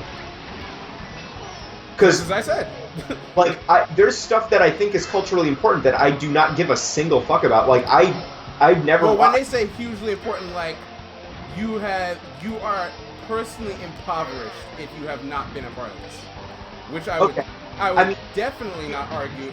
For any movie, I would never argue is the case, but a lot of people. Right, but I'm saying again that there were. Well, hold on. Let's see. Think about that. Let's see what Labyrinth. Labyrinth says, "I agree with Frog. Regardless of the movie, it always has to be taken in context. Context being your society, your circumstances, your living conditions, and your values. It's not just about getting into it." As Snack says, Star Wars 1979 equals a completely novel concept. There's nothing new about it now. There are many movies about space with great effects. Star Wars created a culture that wasn't there in the first place. Being in that moment when the culture was created lasts forever to the people that were part of that inception. That is part, Labyrinth, of my... Basically, the argument I was making is that, as you probably heard, I would bet that to a brand new modern adult viewer, viewing like the old trilogy for the first time, would not view it as fondly. Like, just from the standpoint of, you know, loving this universe, as folks who either A, saw it as a kid, or B, saw it in 1979. And that's because, as you said, you laid out the argument for why 1979 is important, and the argument for when you're a kid, because as a kid, you're not really scrutinizing it. It's still going to be, you're not going to be like, look at these cheesy ass effects, da-da-da-da-da-da. You still get the full picture of huge, crazy ass space opera, and, you know, cool shit happening, and engaging enough storyline to keep you going. And then you're a fan. Bam, yeah. That's really all I'm saying. I'm not saying you can't enjoy, you know, old games as an adult. That's obviously not true. That you can't enjoy retro style games as an adult. That's obviously not true. I'm not even saying that you might not be curious to go see other Star Wars movies once you see the original trilogy. I mean, they didn't kill my desire to go see them, right? Episode 7 came around, I was like, yeah, I'm gonna go see that, sure. Why not? Rogue One. What did you say? Did you see Rogue One? Not yet. I'm going... Tomorrow's Thursday, right? Yeah, tomorrow's Thursday. Yeah, Friday I'm gonna go see it. Oh my god, you gotta let me know what you think. It's awesome. Yeah, and see, actually, this is another thing. Like, Star Wars is exciting for me now. Because I'm getting modern movies that give me what I perceive to be the whole point. Crazy-ass space opera with engaging enough storyline to keep the whole thing afloat, right? Like, that's why I say episode 7 was so great for me, because I was like, I know this is a rehash of 4, but this is like a modern translation of that. So I get the whole picture now. Like, it was visually impressive to me. And the storyline was, you know, and storyline and characterization and acting were carried out in a modern context that was allowed me to suspend my disbelief. That's what I'm saying. So, I mean, like I said, I'm just saying, I would be willing to bet, we took a room, let's say 20 people, ages 18 to 25, they've never seen episode 4, they watch episode 4, you might get a couple people who come out of there and like, oh my god, that was the greatest fucking thing I've ever seen. I love Star Wars now. But I would be willing to bet most of them are going to say either... frankly, there's going to be some that are going to be like, that was whack. But I'd imagine the most of them are going to say, that was cool. Okay. Are you burning to go see the other, you know, however many movies are out there? Maybe. Like, I'll watch it. Like it didn't really move my needle, but, you know, it's there. It's cool. For people and for people like yourself and like my one of my friends that I work with, that's like, what? How dare you? But well, it's not how dare you. I think that you're. It's always gonna be an unfair comparison, right? Right, because we're coming from different contexts of you. Even if back then that's actually what was going on, and most people were like, "All right, yeah, it's on my radar." That was like pretty all right. But see, I think in 1979 it was more. You know what that movie is more like? Avatar. Remember when Avatar came out? Avatar was fucking whack. Yes, it was a whack movie, but it was extremely impressive. In fact, Star Wars 4 is a better movie than that. So I would argue in 1979, that's how people were reacting. Like, this shit changed the game. Like, you came out of Star Wars in 1979, this shit changed the game. Well, I'm saying that like even if in 1979 that was people's reaction, like your little like focus group, like that reaction, even if that was the reaction in 1979, it was magnified because of the way people consumed media back then. You know, like let's say Star Wars came out now, but it was released to like zero fanfare quietly on Netflix, right? Are we talking about episode 4 or like the new ones? Episode 4. Okay. And you know what it would follow like what's the word? Like it would reach like if it ever got to the point of like being viral, it would do so in a completely different way. Like you could go viral through like traditional means back in 1979. You could just like, you know, through word of mouth, like have a whole bunch of people go see it in the theaters, and it would just have like a long running, and there wasn't much else like it out there, and so it just became popular. I don't know if it like really like shattered everybody's world back in 1979 so much of like the pure volume, like the numbers of people who actually like went to go see the movies then as they do now. You know, they didn't have Netflix. Like, I don't even think VHS was invented yet. So it was like see it in the theaters now. So I think. Well, see, but you kind of are enhancing my point though, because the diverse media environment we have now is part of the reason why I feel like it's not going to be as impressive. 1. And 2, because it did not exist in 1979, that means if you did go see it, even if it's in raw numbers, it wasn't that many people. That means the people who did go see it were all the more impressed, right? Yeah. Also, Labyrinth says, part of this is also the present day and the fact that entertainment is disposable. You have any and every movie at your fingertips. In 1979, Star Wars was it. You didn't have advertising and social media of a million things at once. All they probably saw was Star Wars. You weren't seeing a billion opinions on it, other things like you do today. Logan says this is one lengthy conversation on Star Wars. Yes, it is. Yeah. And Labyrinth is in an alternate way making the same argument, right? Mm-hmm. Because we did not have the internet or any of this other shit, you know, you went in there blind for the most part, especially because it was brand new. You probably saw some poster like, what is this shit? Okay, whatever. Then you're like, oh my god. What? This is a space war? See, what? I can get behind this argument, because this is the argument of exposure and of a timepiece, and you were constructing your argument based off of you know.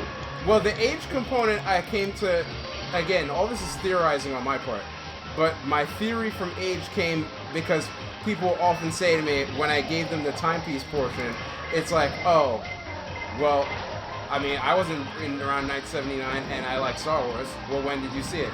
When I was a kid. Well, there you go. Yeah, I don't know. I don't buy the age thing.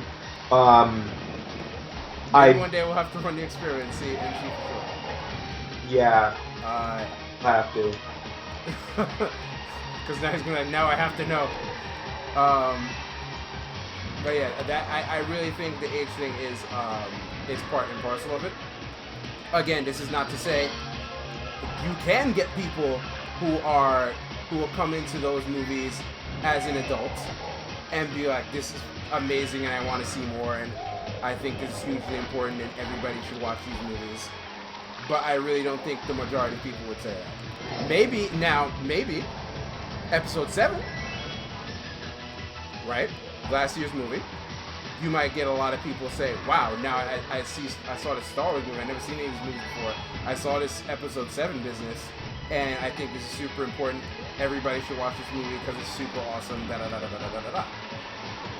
Which, again, would be right into Disney's plan, because that was the entire point of that movie. To reestablish exactly what happened in 1979, as best as they could in 2016-15 media environment, right? Yeah. So that is the argument I'm making, especially given how we know how notoriously difficult it is to impress particularly younger viewers because of the gigantic diversity of media today. Yeah, I mean, I agree with like 90% of that.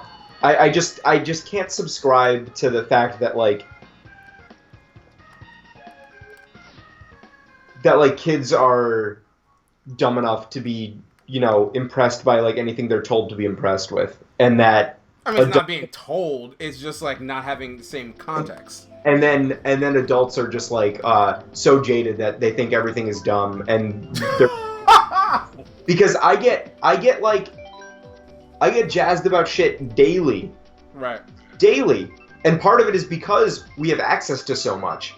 Like, I mean, I'm the same way. So it but again, I'm making a very specific, narrowly targeted thing, right? I'm specifically talking.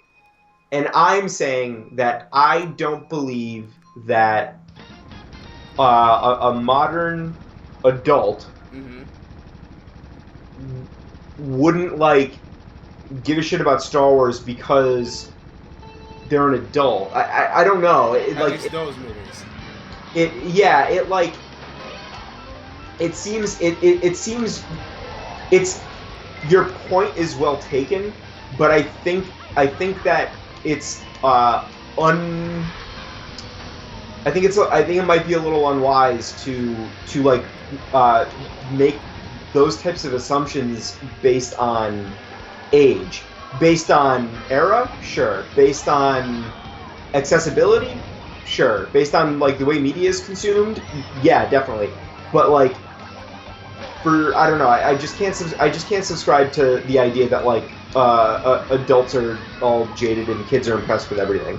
Even though I don't think I'm making that argument. I'm just saying that, again, as a kid, you're much less likely to be scrutinizing, because remember, let's be honest, again, those moves are now very dated. Yeah. As an adult, it's super, super obvious that those effects are very dated.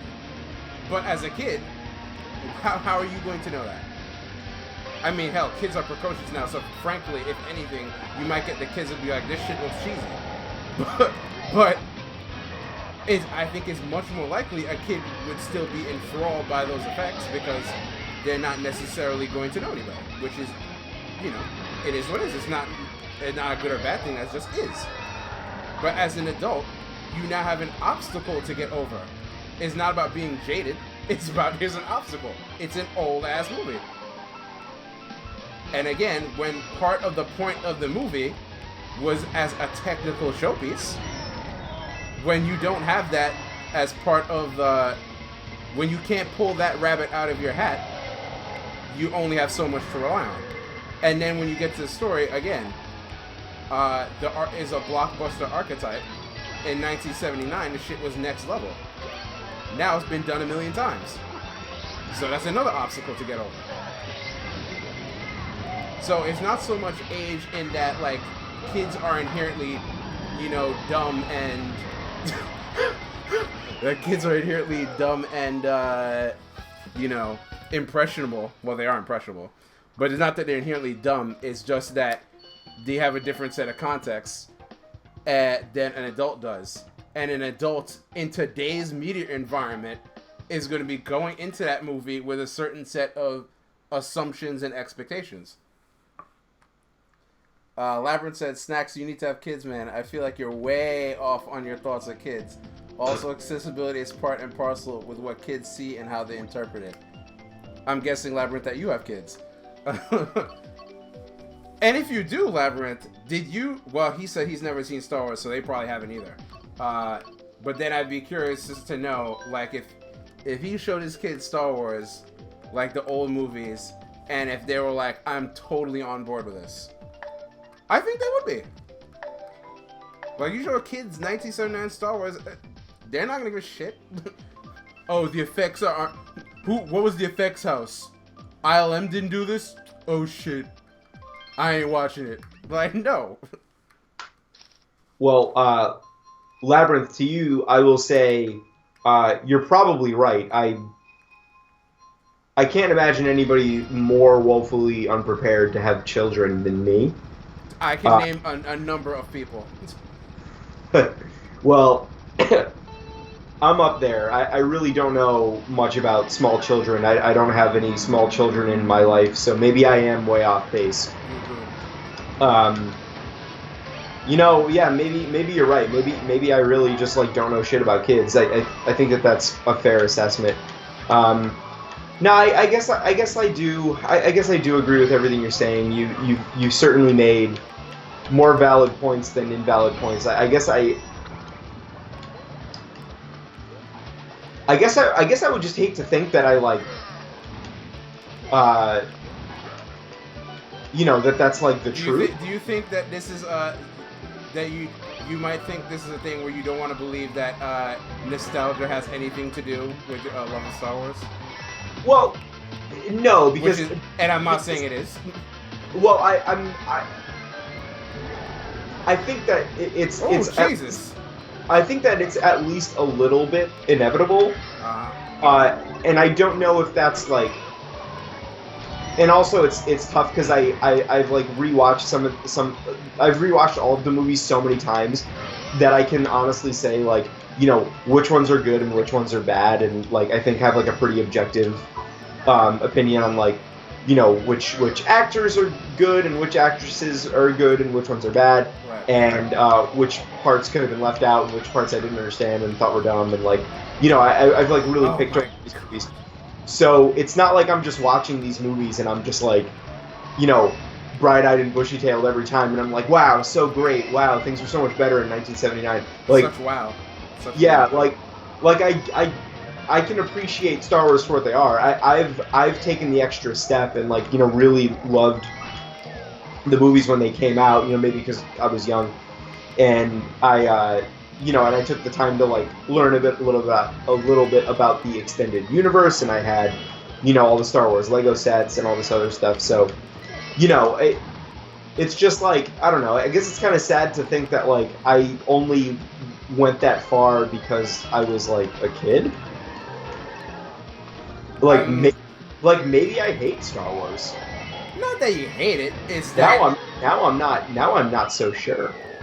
I would say, well, Labyrinth says, yeah, I got a kid. Maybe I'll watch Star Wars with him and see what he says. But I think the point is that Frog's making, kids are a blank slate.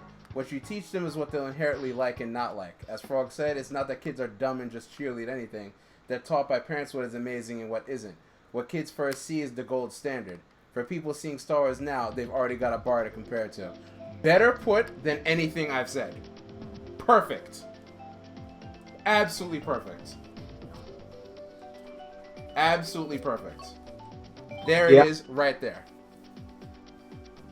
This is part of the same reason, for example, why sports team fandom is very family specific a lot of the time. Because sports team fandom is, I can't defend any of it. I'm a big sports fan. It's the most irrational psychological impulse. Well, this is not me coming down on it. I'm just saying that's a perfect example of what he's talking about. Because, as you said, there's no particular reason to be a fan of one team over another, other than a lot of the time, this is what my family likes, right? Yeah. You grow up in a Giants family, you're a Giants fan. You grow up in a Packers family, you're a Packers fan. Cowboys family, you're a Cowboys fan. You may break away from those things when you're older, sure, but it's a very strong impulse.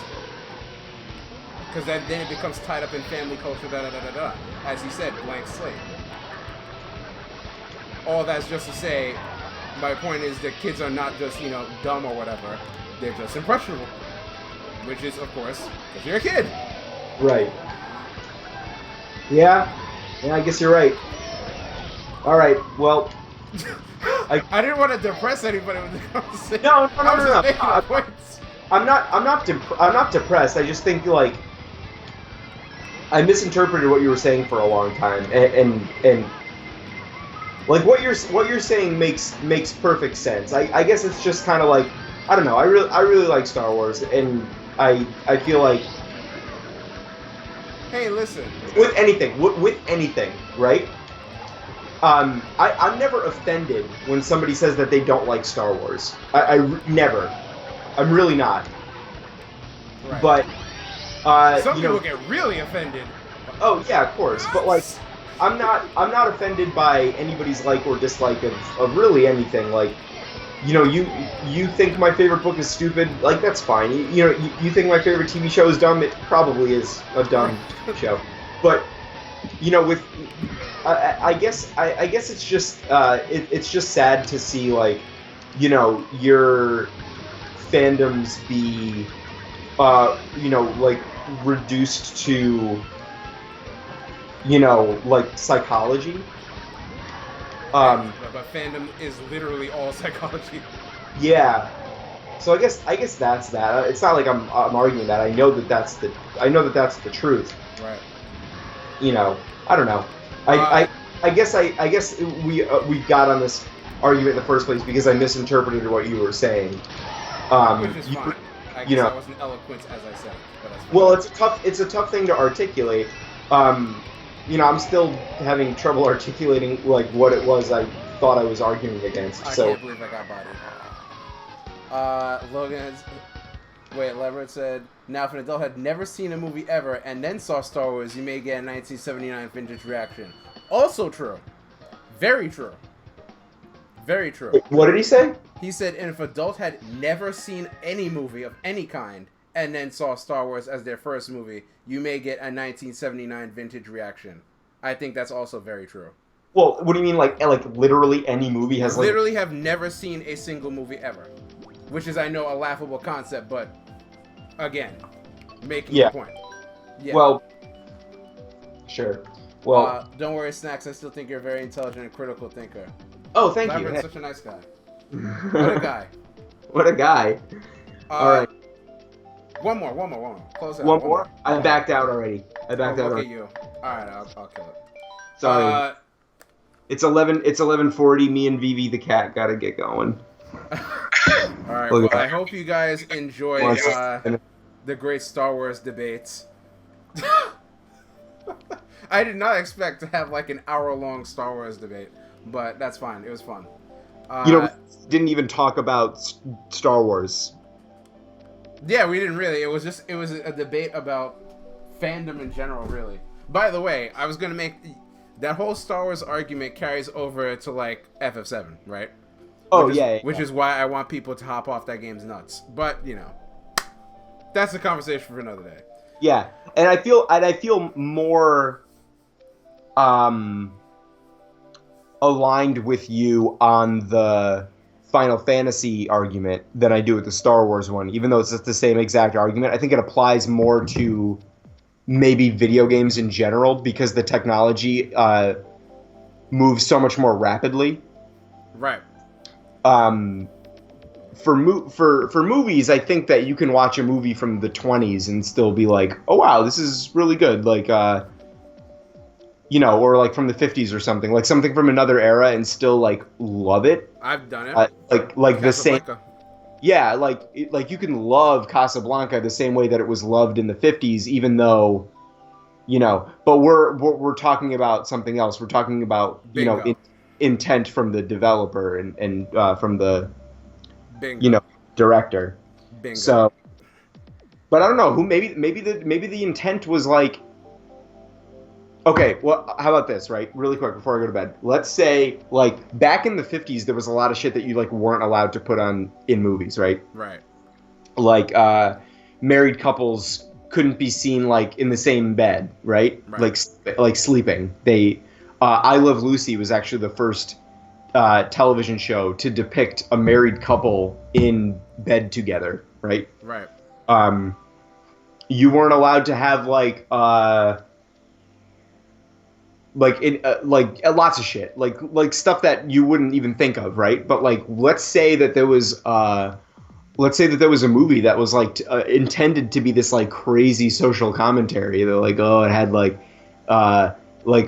had like a woman like showing her ankles or something, and like stuff that you wouldn't pick up on, that made a thing famous for one reason and 30 years later makes it famous for like another reason. I know we're not talking about Star Wars anymore, but I'm saying like I think that I think the intent argument is the one thing that I'm really gonna like drive home. I think the because intent can change based on social shit Well, uh, as well as technological status. So I think that maybe the intent could be like the first thing to be wiped away for movies and television anyway. right. Well, sure. And when I'm saying intent, you're talking about like the intent as far as like what somebody should interpret the movie as. Whereas I'm talking like specifically in the case of Star Wars, I'm talking like the formula that was used to build it. Like think of it like a cake, right? Mm-hmm. If I'm taking, a bunch of ingredients to make a cake, tomorrow I make the cake, this is the craziest ass cake you're ever gonna taste in your life, right? Uh-huh. But one of those ingredients, when put in a cake, its effect goes away after a week. So in a week, you get a cake, and suddenly that cake is okay. Well, it's a weak cake. It's a week old cake, yeah. But see, that's exactly what I'm saying, right? Right. Part of the formula, the ingredients used to bake that cake, some of that has the potency of those ingredients has now gone away. So that's what I'm talking about with Star Wars. Part of the ingredients, part of the formula, that is the recipe, is crazy ass visuals. When you don't have that, you're cutting one of its legs off. So even if the story is that great, you're still not getting. That's what I mean when I said you're not getting what was intended. You're not getting the actual experience of the cake because one of the ingredients has gone bad. So this is not like, let's say, Casablanca or any of those 50s movies where you can watch, and even if it was some silly thing like, oh yeah, not be able to sleep in the same bed, like, lol, you can still come in and be like, I can see why that was a big deal. That's perfectly fine to see. Yeah. But this is talking about, like, a core foundational part of the movie, as it was designed to be, is no longer effectively there. That's what I'm talking about.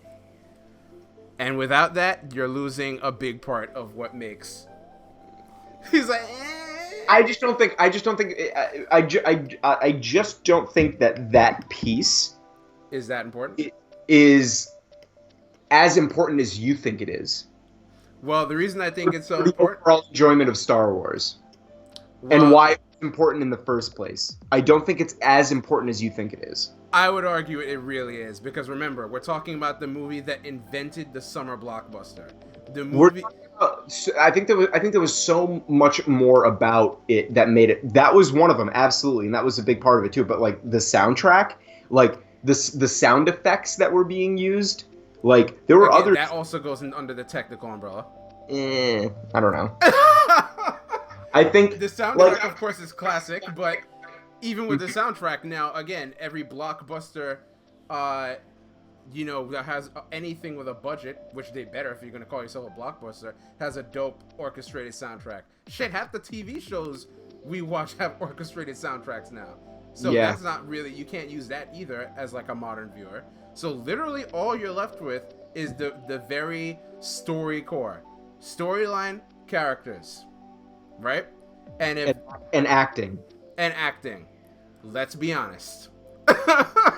I disagree. I think Star Wars is a good story, and at least episode 4, 5, and 6. I think 4, 5, and 6 had We're good not talking acting. about the prequels. Maybe you're just like comparing it to 1, 2, and 3 because like Hayden Christensen was like the like some hellspawn. Like he was such a bad actor. I'm not even talking about that dude. Like I'm not even talking about them. Like original trilogy, again, it's fine, but if you're if you come in as a modern viewer and that's pretty much all you have to like judge on, because everything else you're gonna be like, well, whatever. It's gonna be like, oh, you come out of that, your best opinion was like, that was cool. Not like, whoa, I need to see the rest of this immediately. Right. But anyway, Labyrinth says, Frog, if you're not going to bed yet, I want to stream a couple Mario Kart 8 races. I'm going to check that out too. Labyrinth, as always, thank you for watching. Logan, I saw, probably went off to go play Overwatch, but thank you as always for watching and for entertaining our inane philosophical questions. Thank you to everybody that came by and watched the stream. Please consider giving us a follow if you liked our ridiculous debate on blockbusters and whether people will enjoy them in 2016 or not.